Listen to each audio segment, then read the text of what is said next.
How's it going, guys? Girls, hope you guys are having a great week. So I'm back today with a new video. Today, guys, I actually want to weigh in on Suicide Squad Kill the Justice League. I actually finished this a few days ago. Played it on the PlayStation 5. Probably put about 18 hours into the game. Finished the main campaign, played a lot of the side content, and even delved into the end game. And I wanted to finally weigh in on my thoughts on this game. As a lot of you may know about me, I'm a huge DC fan, and I'm a huge Rocksteady fan. The Arkham trilogy is probably one of my favorite superhero games out there. I absolutely love it. Arkham City is still my favorite of the trilogy. So yes, I was a bit skeptical when it came to Suicide Squad when I saw a lot of the trailers and a lot of the build up to this, and especially the previews didn't sound great. But you know what? I wanted to give Rocksteady a fair shot, and I wanted to check out the premise because the premise sounded really interesting. Well, played the game, I've beaten it, and let's just say I have a lot to say. I have a lot of issues with many parts of the game, but like all my reviews, I want this to be fair and balanced. So we will start off by talking about what I liked about the game, what was good about the game. Well, firstly, this is a Rocksteady game, so it goes without saying that presentation in Suicide Squad Kill the Justice League is exceptional. The cinematics were absolutely the highlights of the game. The cinematics were fabulous. Actually, I haven't seen facial animations done this well for quite a while. I thought the cutscenes, I thought the cinematic direction was great. Yeah, just really good. And it was obviously bolstered by some pretty fantastic voice acting and delivery. I thought the main ensemble casts were absolutely brilliant. My favorite probably is King Shark and also Harley Quinn, who I love from the Arkham trilogy. Captain Boomerang started off a little irritating, but he kind of grew on me towards the end of the game. And then obviously Deadshot is Deadshot. But I thought they did a good job with the Suicide Squad, and I thought the writing, the banter between them and how they kind of play off each other really did work. I also thought that the story itself, you know, obviously the main story of Suicide Squad Kill the Justice League is that the Justice League have been corrupted by Brainiac, and you are basically forced, you have bombs in your head, and you are forced basically to take down Brainiac. And in order to do that and save the planet, you have to actually kill the Justice League. So obviously the Flash, Green Lantern, Superman, Batman, they've all been corrupted. Wonder Woman is the only one that seems to escape without being corrupted, and she does appear in it, and I thought they did a fantastic job with the Justice League. There's some real highlights and standout moments in the story, particularly little things where they're doing sort of world building. There's one moment where you get to go to the Hall of Justice, and there are these really just wholesome like portrayals of the Justice League and what they stand for, and I thought they really got that down fantastic. And I thought that contrasted brilliantly when you do actually meet them, and you obviously see how far they have fallen. Like Kevin Conroy's portrayal, like his final portrayal of Batman, of a darker, more sinister Batman, I thought was fantastic. I really enjoyed it. I really did. And yeah, so I thought that they got the writing perfectly. I felt that the characters, generally speaking, all sort of remained in character for what we know of them and what we would expect, although there were a few moments that were a bit like, really? But generally speaking, it was pretty good. It's a really interesting premise, you know. I think the first sort of 5 or 6 hours of the game, I actually found myself really enjoying it. I was totally invested. There are some really cool moments where you get to go and sort of walk through the Daily Planet. There's a really cool section where you go to like a Batman museum, and you kind of get to go through some of the scenes from the Arkham trilogy. There's some really great moments where, especially when you first meet Batman, and it's really cool. Like, he's basically hiding in the shadows and like taking you all down one by one, and it's really interesting to sort of be on the other side of things, because obviously for those who have played the Arkham trilogy like myself, you know, you're usually the one dishing out the punishment and hiding in vents and creating fear. And so it was really cool to be on the receiving end of that, and that was definitely a highlight for me. So there are moments in this game that definitely have the Rocksteady DNA, and they definitely have that spark that you would expect from a Rocksteady game. But unfortunately, as you get to a certain point, pretty much I would say after you take down the Flash and discover that, if you don't know, obviously I think it has been in trailers, but the multiverse becomes very much a feature in this game, and that's how that's going to tie in to the end game, and I'll talk about that a little bit later on, but obviously with no spoilers. So this review will be completely spoiler free for you guys, so don't worry about that. But yeah, like it gets to a certain point, and then unfortunately the story kind of falls apart, and it becomes very much, you know, the live service, you know, games as a service elements in terms of mission designs and mission structures really start to interfere with the storytelling, and the story doesn't grip you enough, I don't think, to keep you playing. I can imagine there might be some people that give up like halfway through this game. I could definitely see that. For me, I wanted to see how it ended, so I did push through it. But even for me, there were points where I was like, oh, I'm just not invested anymore. And I think for me, like, I just have so many ideas that could have been done better. I feel that it became too sort of more the gameplay elements and the games as a service elements interfered with the actual story that they wanted to tell, and maybe limited the story that they wanted to tell. I feel that had they told a linear single player story, I think this would have given Rocksteady a lot more options in terms of storytelling and where they could have gone with the story, rather than basically jumping from one Justice League member to another. And even then, when you do eventually take them down, it's just really lacking. It's really lackluster, and like it doesn't, there's no emotion or heart there. Like, you really don't feel torn up. I should feel torn up, you know, when you take down the Flash, or when you take down Batman, right, or even Superman. But to be fair, at the end of those boss fights, I kind of just felt relieved that it was all kind of over, which is really not good.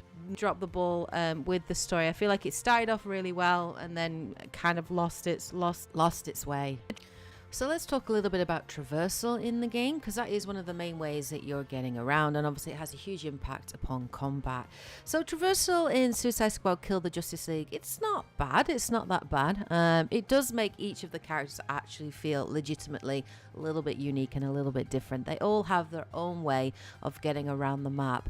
Obviously, Deadshot has got his jetpack, which he uses. King Shark has got his sort of super shark jump basically to move around. Boomerang uses the Speed Force combined obviously with his boomerang to zip himself across the map, and Harley Quinn actually steals some technology from Batman. Generally speaking, they all move pretty well. I actually found myself gravitating more towards King Shark and Deadshot. I enjoyed their traversal a lot more. I actually found Harley's movement a little bit difficult, a little bit tricky. It definitely has a higher skill ceiling for sure, and it definitely does feel a little bit more difficult to maneuver. But yeah, like for sure, I think probably in combat I felt most confident when I was playing as King Shark and also Deadshot, especially with that jetpack, which does really allow for that verticality, and it does allow for much easier movement around the map. So I wouldn't be surprised if the majority of people played as Deadshot, and the feedback I have heard is that people tended to enjoy his gameplay, his movement a lot more. I can absolutely see that. But traversal generally was okay. It was all right. It was fun for the most part, but though it never really changes up. It is the same from start to finish, so it doesn't really evolve or improve, bar maybe increasing sort of the cooldown of your jetpack. But generally speaking, it feels the same throughout, and it feels pretty consistent. Similarly with the gunplay, it was okay, but it didn't blow me away, you know, to keep gunplay does in say like Destiny, right, or even the Division. You know, it just it feels messy. It's the simplest way to describe this game, is that it feels messy. Absolutely. There are, obviously this is a games as a service game, and so there are weapons that you will pick up. So as you complete missions, at the end of each mission you usually get 2 or 3 kind of weapon drops as a reward, and those come in different varying sort of qualities, from like, you know, rare, uncommon, common, rare, legendary, and then you get like, you know, infamy kind of special weapons, which you get more towards the end game. The higher level the weapons are, obviously, they come with sort of little modifications and mods that can kind of change up the gameplay and the gunplay a little bit. So for example, like you might get a certain affliction on a gun that might be able to freeze enemies, and then you can combine that. It might increase your melee damage, so you can sync that with your melee melee attack. So there is definitely like builds that can be done here, but for me that it's still very superficial. Maybe I just haven't played enough of the end game to get some of the really high end gear, and therefore maybe the build crafting improves the more that you play and the further on that you get. But I wasn't overly blown away by the guns. For me, I was more, I'd swap in and swap out depending on which had the most damage, right, and did the most DPS. And I've got more green arrow up points there, so I'm gonna equip that one over the other one. So yeah, like you can re-roll stats and re-roll mods. You can craft weapons as well. You get blueprints through doing certain missions for like side characters and NPCs. So like for example, Penguin becomes like a side like NPC vendor for weapons crafting. Yeah, like yeah, honestly, like they could have done such a cool thing with Penguin, and they basically relegated him to a vendor. They did the same with Poison Ivy. Don't even get me started with what they did with Poison Ivy in this game. I think they absolutely destroyed her character. Poison Ivy was one of my favorite characters in the Arkham games, and yeah, I don't like what they did to her in Kill the Justice League at all. But yeah, they basically become vendors, and so like if you do their missions or the side missions, they're not even story missions, they're more just like these little side activities that they ask you to do for them, and if you do enough of them, it unlocks blueprints. So for obviously Penguin, it will be a weapon blueprint. For Poison Ivy, it's about different affliction blueprints. So you've got like Bane's toxic, which will make everybody kind of go frenzy and go crazy. You've got Dr. Freeze's like ability to freeze enemies and shatter them and things like that. So yeah, I mean, there is definitely crafting. There is some degree of build craft here, but it didn't really interest me that much. For me, there were some good parts to this game, but a lot of it was bad. Basically, there's no easy way to say that. First, let's start with the UI. Absolutely awful. Oh my god, the visual noise on screen. I don't know who designed it or why they thought this would be a good idea, but there are so many colors and numbers and things popping up on screen. It legitimately is vomit inducing. It is nausea inducing. There's just too much noise going on. It makes it really hard to see anything that's going on. Then you have to combine that with like this counter mechanic. If you see this little like blue kind of electrical sort of currency symbol popping up over, basically it's Batman's mechanic for his counter, but in a ranged capacity. So if you hit a certain button, aim down sight and hit the R1 button, I think that will allow you to do a counter shot, but it's not it doesn't automatically hit, so you have to also aim correctly at that enemy while you're doing the counter. And you're trying to spot these obviously around you. You've got snipers trying to take pot shots around you, then you've got objectives that you're trying to find and notice. The screen is just, it's a mess. It is a mess. I even tweaked a little bit, because you can tweak the UI in the settings, and you can like get rid of the numbers and get rid of certain things, but I still found it just too much, and it just makes the gameplay and the gunplay and the missions just feel messy and confusing and frantic and not fun. The UI is the worst UI I've ever seen, and that's coming off of the back of Starfield, where the UI in that game was pretty bad, but it's way worse in Suicide Squad Kill the Justice League. I don't know who thought this was a good idea, but they really need to go back to the drawing board. The other thing as well is the missions are just, they're a bit meh. Like, there are a couple of cool parts and cool points early on, when you're going through the Daily Planet and you're going through the Batman Museum and little bits like that, which are a little linear, and those are really cool moments, but those are few and far in between. For the majority of the time, you are going to be just cycling the same kind of missions even in the main campaign, and they're awful, you know, from things like escorting a van. Like, you've got to move slowly next to a van, and then certain enemies will pop, and you've got to go and kill them and get rid of them all, and then the van will carry on moving, and you've got to continue to escort it, and it's just awful. There's one mission where you collect data chips, so kill enemies and collect data chips and return it to a van to start this like big sort of beam type thing. There's one where you've got to rescue Penguin's henchmen, so you've got to kind of kill a certain number of enemies, and then Penguin will basically point you out to where one of his henchmen is hiding, so you'll go there and you'll shrink them down to put them into this like ball, and then you've got to deliver them back to the van, and you've maybe got to do that 3 or 4 times. There are other missions where you protect Poison Ivy's plants, so that's a bit more like capture the flag, sort of, in that there'll be like, you know, 2 or 3 or sometimes 4 like bases that you have to protect. Then there's a big plant that you have to protect too, so you jump in between and taking out enemies and things like that. All of the missions and the designs for the missions are very much sort of multiplayer live service designed missions. I'm pretty sure they didn't think that anybody would play this game solo, and I did play this game single player. I didn't have any friends that were interested in picking up or playing this game, and I was not going to ask them to do that until I knew what the game was like. And I'm really glad I didn't ask like Dante or Edge or Fish to jump in on this game with me, because I would have felt terrible if I had asked them to put down money on this game to play it multiplayer.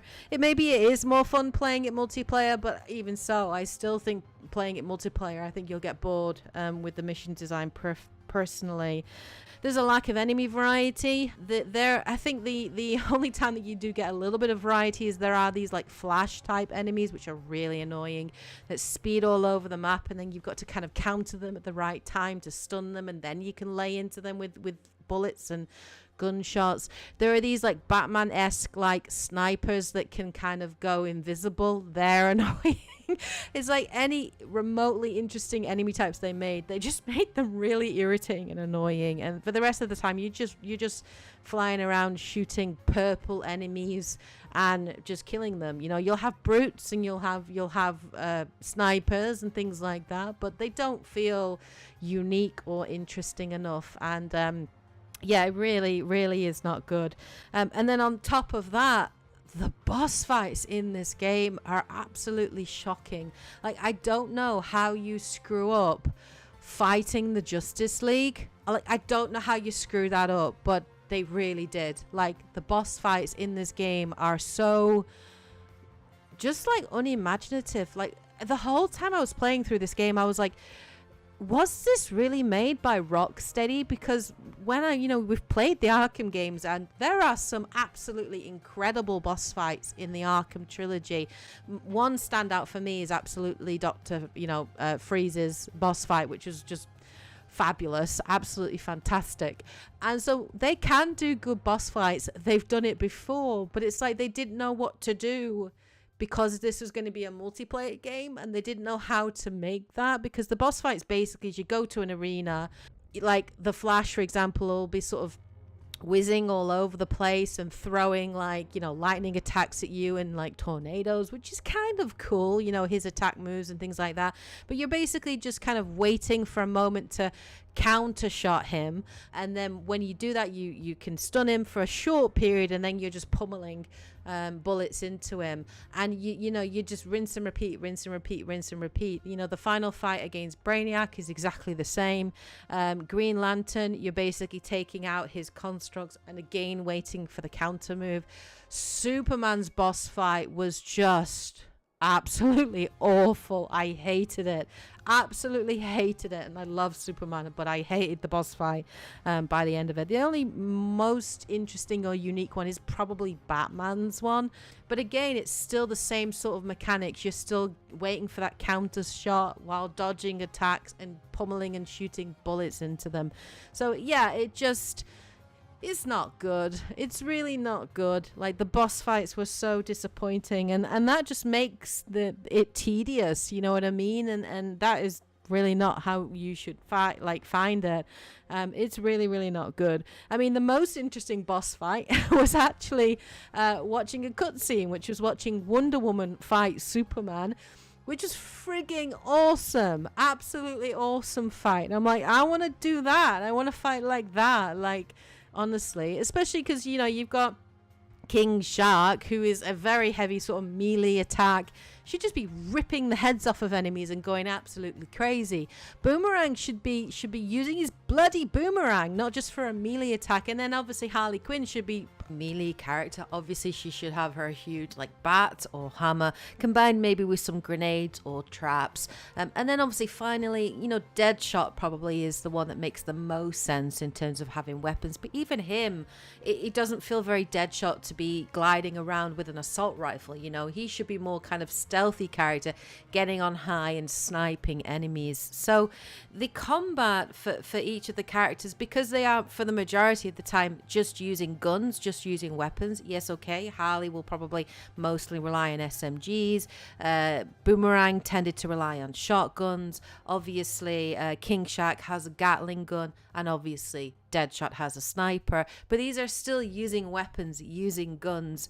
And I really had an issue with that because obviously I am a huge DC fan, and I found it really, really hard to accept that. Like, it really didn't feel right, you know, that obviously Harley Quinn would be, you know, gliding around or swinging around with an SMG. It just felt really weird. It felt really wrong. So for me, I think they would have been better actually having each of the characters feel unique in terms of their combat style. This is what I thought Marvel Avengers actually got right. At least Cap, you know, felt like Cap, Hulk felt like Hulk, and Thor felt like Thor. They each had their own weapons, their own attacks. They felt very, you know, unique and also very authentic for that character, and you just don't feel that. You just do not feel that in Suicide Squad. You could play any of the characters with the weapons, and the only thing that would make them feel a bit different is probably the traversal. But from the minute-to-minute combat and gunplay,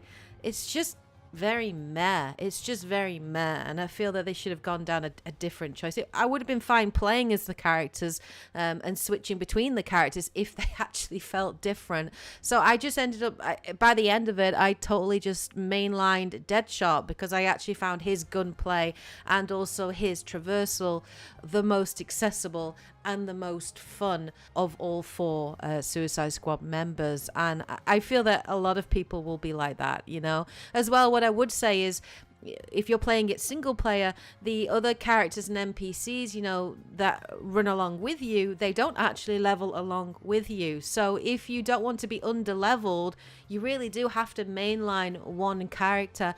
And I did find myself sometimes jumping from character to character to try and catch them up in terms of leveling.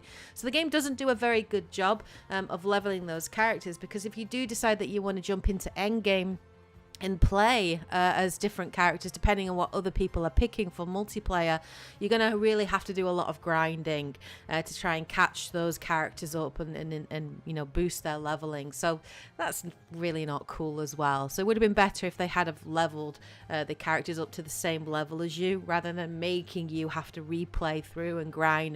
But hey, this is a live service game, and one of the main things you do in a live service game is grind, unfortunately. But for me, it's not interesting grind, and that's why I kind of didn't like it. The leveling system in the game too, I mean, there is a leveling system, but it's not really a leveling system that gives you very much choice. So you're forced, you know, there are like these 3 skill trees, and when you look at them at first, it looks a little bit like, you know, Borderlands. And I was thinking, oh great, so I can actually choose which of these skill trees I want to focus more on, and that might impact upon my play style or my combat style, or, you know, things like that. Nope, not at all. You basically, as you level up, you just move down each of the trees one at a turn, and then you can pick either one ability from that tree. You have to pick it, no choice, or you can pick between one of 2 abilities, or sometimes one of 3 abilities. So there is some choice here or there, but it's very limited. It's very, very limited, and it just feels like you're going through the motions with it. So the leveling could have been handled a lot better. Metropolis as a world to explore and fly around, Like it could have been so cool. It could have been so cool. Like Rocksteady have done some great world building. They did it with Arkham and Gotham City, you know, with the Arkham trilogy. Gotham City felt like it was alive. You know, there was so much character to it. There was so much atmosphere to it. And I just don't get that sense with Metropolis. It's not a world I want to explore. Like, you know, in Arkham City, you know, you'd fly, you'd glide, and then you'd stop on a rooftop and you just listen and listen to what like the thugs are saying below you and talking shit about Batman and stuff like that. And it was interesting. Like the city felt like it was alive, and Metropolis just doesn't feel like that. It just feels like you're moving from one objective to the other. And yeah, okay, there'll be certain like little like weaker enemies that'll pop in that I suppose you could take on if you wanted to, but because you're not really enjoying the gameplay mechanics or combat that much, I just tended to find myself just flying over them, just making a beeline straight for the next objective, not even bothering to explore this city. There are Riddler trophies and puzzles and things to solve, but I didn't care. I just didn't care. So the world building just didn't do it for me. Like they could have really done so much more.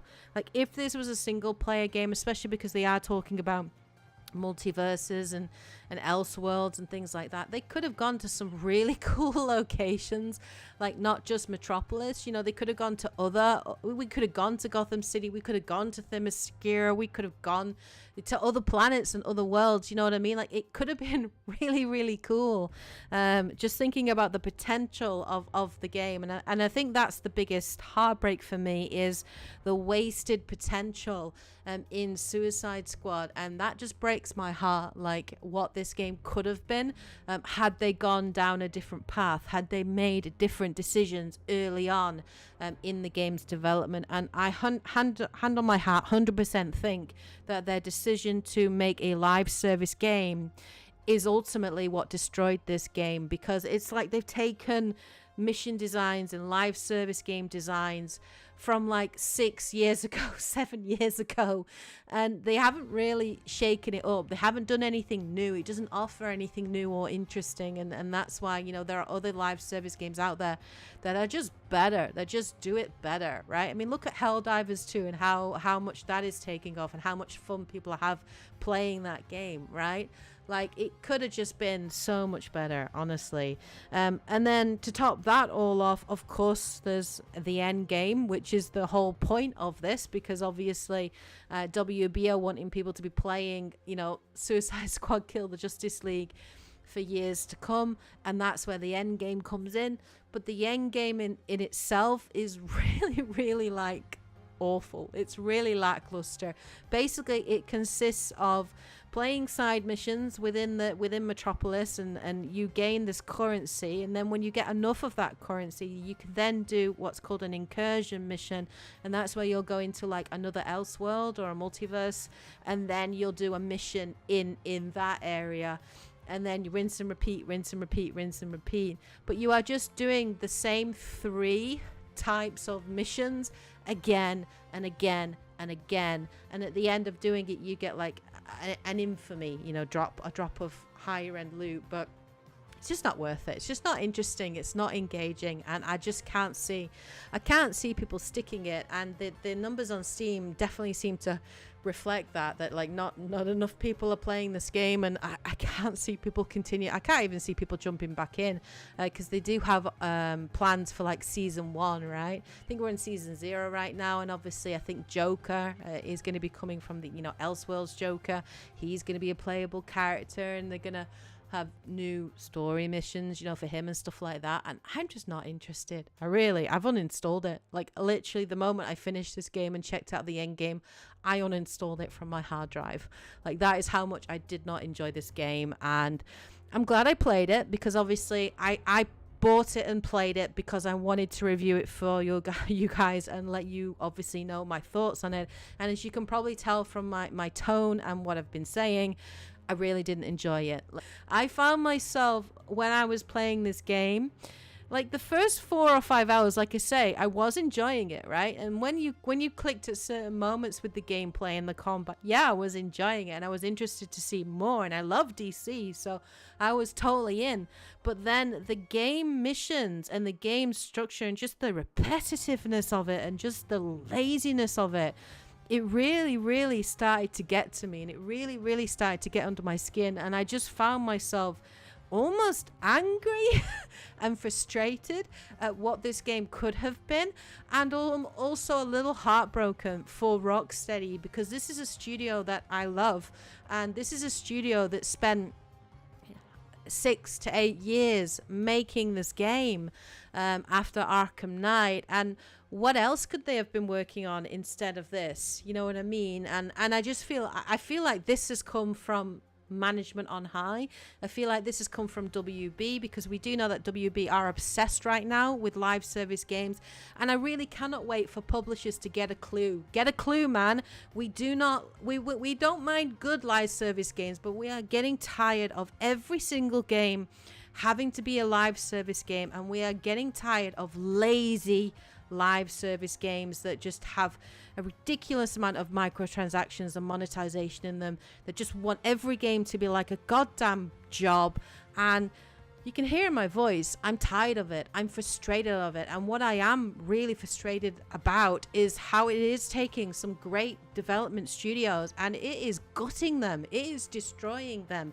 It is, you know, it's not good. Like, especially what happened with like Redfall, right? And Arcane Austin. That's not great, right? Like what now with Rocksteady, with BioWare and Anthem.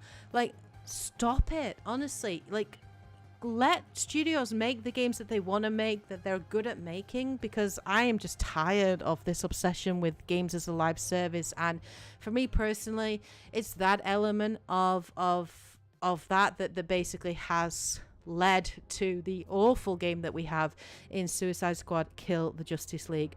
So for me personally, do I recommend this game? Absolutely not. Especially not at the $70, $60 that they're charging for it. I think that is the height of just cheekiness, given how lazy this is in terms of design and mission structure. I think if you're interested in it and you do want to check it out, wait for it to go in sale. Don't spend more than £20 on this game, please, guys. Do not. There are many other games that are a lot better, that deserve your time and deserve your money. And for me personally, Suicide Squad Kill the Justice League is just not one of those games. And for me, it's a warning. It's a warning to publishers. And you know, you spend millions on this game, right? For what? Like, for what? For what reason? Are you making that money back now? I don't think you are, right? Like, yeah, okay, some people... I like Destiny 2. I do. I have played a lot of it. I've played other live service games that I've enjoyed. I'm really interested in Helldivers 2 and checking that out. But good live service games that have good content and that respect their players' time and money, and... yeah, this just isn't it. I think even Marvel Avengers was better than this.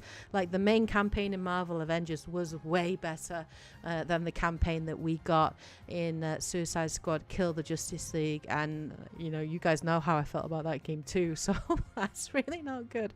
But yeah, so those are my thoughts on Suicide Squad Kill the Justice League. This has just been a tangent, just sharing my honest opinion with you guys. I just haven't had the time to sit down and write a script, but I wanted to get my thoughts out there because I'm obviously busy at the moment working on Final Fantasy videos, Story So Far videos, and Crisis Core and 7 Remake before Rebirth comes out on the 29th. So I didn't have time to sit down and write a script, but I wanted to get my thoughts out there to you guys. So let me know what you guys think of this in the comment section below. If you do have any questions about the game that I haven't answered, please do ask those in the comment section below as well, and I will do my best to answer those questions for you if there was anything that I didn't touch upon that you were interested in knowing.